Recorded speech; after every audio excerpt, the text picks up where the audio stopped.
محترم ناظرین کرام، السلام علیکم ورحمۃ اللہ وبرکاتہ۔ بخیر و عافیت ہوں گے، اللہ رب العزت کی ذات کے کرم سے آج میں آپ کے لیے ایک ایسا وظیفہ لے کر کے حاضر ہوا ہوں۔ جو بچے پڑھائی میں کمزور ہوتے ہیں، کند ذہن ہوتے ہیں اور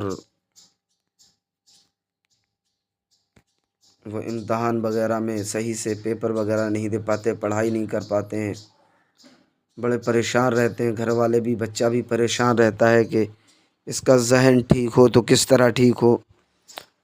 تو آج میں ان بچوں کے لیے ایک ایسا عمل لے کر کے آیا ہوں، ایک ایسا وظیفہ لے کر کے آیا ہوں کہ اگر آپ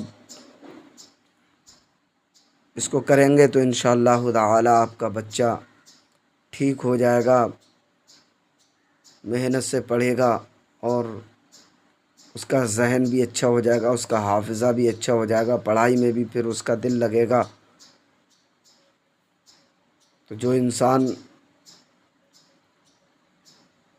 بڑے پریشان رہتا ہے کہ ہمارا بچہ کیسے ہی ٹھیک ہو جائے پڑھنے لکھنے میں، اس کا حافظہ ٹھیک ہو جائے، تو میں ان کے لیے ایک وظیفہ لے کر کے آیا ہوں کہ اگر آپ صبح و شام اس وظیفہ کو پڑھیں گے تو انشاءاللہ تعالی آپ کا بچہ ٹھیک ہو جائے گا، آپ کا بچہ پڑھے گا بھی محنت سے، اس کا حافظہ بھی بہتر ہو جائے گا، امتحان وغیرہ میں بھی وہ فیل نہیں ہوگا۔ آپ کو کرنا کیا ہے، بس تھوڑی پڑھائی کرنا ہے، انشاءاللہ تعالی پھر آپ دیکھیں کہ اللہ رب العزت آپ کے بچے کے حافظے کو کس طرح روشن فرماتا ہے، اس کے ذہن کو کتنا قوی فرماتا ہے۔ آپ اس کی پڑھائی کریں اور پھر دیکھیں انشاءاللہ تعالی کہ کیا آپ کو رزلٹ ملتا ہے۔ تو آئیے اب وظیفہ کی جانب چلتے ہیں۔ آپ کو کرنا کیا ہے، جو بچہ کند ذہن ہو پڑھنے میں یا امتحان میں فیل ہو جاتا ہو، تو اس کے لیے آپ کو کرنا یہ ہے کہ 11 مرتبہ درود پاک پڑھنا ہے۔ آپ کو پہلے وضو کرنا ہے، وضو کرنے کے بعد جو نماز کا وقت ہو وہ نماز ادا کیجیے، ظہر کا یا عصر کا یا مغرب کا یا عشاء کا۔ نماز ادا کرنے کے بعد میں 11 مرتبہ درود پاک پڑھنا ہے۔ 11 مرتبہ درود پاک پڑھ کر کے پھر اس کے بعد میں آپ کو پڑھنا ہے نون والقلم وما یسطرون، یہ آیت کریمہ آپ کو پڑھنا ہے، اور کسی میٹھی چیز پر آپ پڑھ کر کے اس کو دم کریں۔ 11 مرتبہ پھر درود پاک پڑھیں، یعنی 11 مرتبہ آپ کو شروع میں درود پاک پڑھنا ہے اور 11 مرتبہ آپ کو بعد میں درود پاک پڑھنا ہے۔ کوئی بھی آپ کھیر وغیرہ بنا لیں یا مٹھائی لے آئیں، یا جو بھی میٹھی چیز ہو اس پر آپ کو 11 مرتبہ پہلے درود پاک پڑھیں گے، پھر پڑھیں گے نون والقلم وما یسطرون، اس آیت کریمہ کو پڑھنا ہے، پھر 11 مرتبہ درود پاک پڑھیں اور اس میٹھی چیز پر دم کر دیں۔ یعنی آپ کو یہ کتنی مقدار میں پڑھنا ہے، آپ کو یہ 3 مرتبہ پڑھنا ہے، زیادہ نہیں پڑھنا ہے، 3 مرتبہ پڑھنا ہے۔ 3 مرتبہ پڑھ کر کے اس مٹھائی پر آپ دم کر دیں۔ دم کرنے کے بعد میں اس مٹھائی کو آپ اس بچے کو کھلا دیں جو کند ذہن ہو، جو پڑھنے میں کمزور ہو، آپ اس کو کھلا دیں۔ پھر انشاءاللہ تعالی آپ دیکھیں کہ وہ بچہ پھر کیسے پڑھائی کرتا ہے۔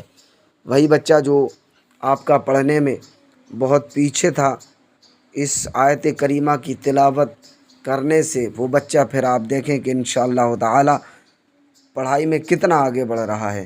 یہ آپ کو کتنے دن پڑھ کر کے کھلانا ہے، آپ کو 7 دن تک لگاتار اس عمل کو کرنا ہے، اس وظیفہ کو پڑھنا ہے، اور 7 دن کسی میٹھی چیز پر پڑھ کر کے دم کر دیں اور اس کے بعد اس بچے کو کھلا دیں۔ روزانہ دم کریں اور اسے کھلا دیں، 7 دن تک یہی آپ عمل کرتے رہیں، یہی وظیفہ پڑھتے رہیں، انشاءاللہ تعالی آپ اپنے بچوں کو دیکھیں کہ آپ کا بچہ پھر پڑھنے میں کتنا تیز ہو گیا ہے۔ ایک مرتبہ اور سنیں، آپ کو وضو کرنا ہے، وضو کرنے کے بعد میں نماز ادا کرنی ہے، چاہے وہ عشاء کی نماز کے بعد کھلائیں یا ظہر کی نماز کے بعد یا عصر کی نماز کے بعد یا مغرب کی نماز کے بعد۔ تو آپ کو وضو کر کے نماز، جو نماز کا وقت ہو آپ نماز ادا کریں۔ پہلے نماز ادا کرنے کے بعد پھر 11 مرتبہ درود پاک پڑھیں، درود پاک صلی اللہ علی النبی الامی علیہ صلی اللہ علیہ وسلم۔ اگر یہ درود پاک یاد نہ ہو تو پڑھ لیں صلی اللہ علی محمد۔ اگر یہ بھی درود پاک یاد نہ ہو تو پڑھیں صلی اللہ علیہ وسلم۔ 11 مرتبہ آپ کو یہ درود پاک پڑھنا ہے۔ اس کے بعد میں نون والقلم وما یسطرون، یسطرون وما یسطرون، یہ آپ کو پڑھنا ہے 3 مرتبہ، زیادہ نہیں ہے پڑھنا، صرف 3 مرتبہ آپ کو پڑھنا ہے۔ اس کے بعد آپ کو پھر 11 مرتبہ درود پاک پڑھنا ہے، اور پھر درود پاک پڑھ کر کے کسی میٹھی چیز پر، جو بھی آپ لے کر کے آئے ہوں، بازار سے مٹھائی لے کر کے آئے ہوں، یا چینی پر پڑھ کر کے دم کر دیں، یا کھیر بنائی ہو تو کھیر پر پڑھ کر کے دم کر دیں اور اس بچے کو کھلا دیں۔ یہ آپ کو وظیفہ 7 دن کرنا ہے۔